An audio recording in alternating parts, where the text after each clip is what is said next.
I'd like you all to take a minute and examine the contents of your bedroom. All of the things that you've amassed over time. The drawers that haven't been sorted, the dust under the bed, and if you're like most people, myself included, there are probably some things that you would not want people going through. Some embarrassing items, but hopefully nothing too risque. Now take a moment and imagine every single thing that you've ever done online. Every text, Facebook entry, every photograph, chat room, things that you wish you never said, the times you came home drunk and fired off a few texts, everything ever. No password protection, no delete button, full access. Nowadays, that's a lot of information. If you ask most people which facet of their life they would rather have exposed, the contents of their bedroom or the sum total of everything they ever did online, most would choose the bedroom. But hey, this is America, and we have laws to protect our privacy, right? People can't go snooping around my bedroom, and they can't go looking through my computer, at least without a warrant, some probable cause, or something. We have something called the Fourth Amendment that prevents unreasonable search and seizures, and we have privacy laws, don't we? You'll be relieved to know that when it comes to your bedroom, provided no one has uttered the word terrorist in conjunction with your name, your rights are, for the most part, intact. When it comes to anything online, however, that's another story. Over the years, the courts, in their infinite wisdom, have carved out a series of rulings on the little thing we like to call the third-party doctrine. Here's how it works. If two people, say a married couple, are having what they assume is a private conversation, they have an expectation of privacy. If the same couple has that conversation in line at, say, Wegmans, in front of a checkout person, the third party invalidates their right to privacy. It seems logical enough, doesn't it? Now, what if I told you that these same wise courts consider the presence of an internet service provider, i.e. Time Warner, to be a third party in this equation? So basically, unless you build your own infrastructure to work from, all online communication is done without constitutional protection. To make matters worse, service providers like Time Warner keep these things called IP logs. For those who don't know, everywhere you go online generates an Internet Protocol address.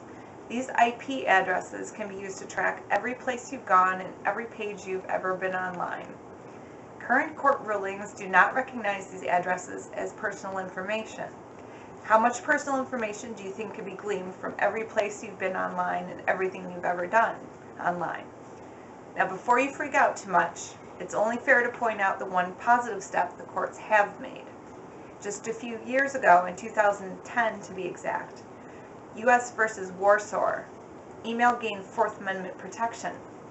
Now, is it just me, or should that have happened sooner than 3 years ago? Let's forget for a moment that you have a zero expectation of privacy when you're speaking online. Most of what you're doing and saying is inane chatter anyway. Well, speaking for myself, that is. What about the people that actually have something important to say? Maybe even something controversial. Wasn't this country built on the right to challenge our government? Any of you kids remember free speech? Now, I'm not talking about the big cases. Think about this as being an incremental erosion. And that's exactly what it is, an erosion.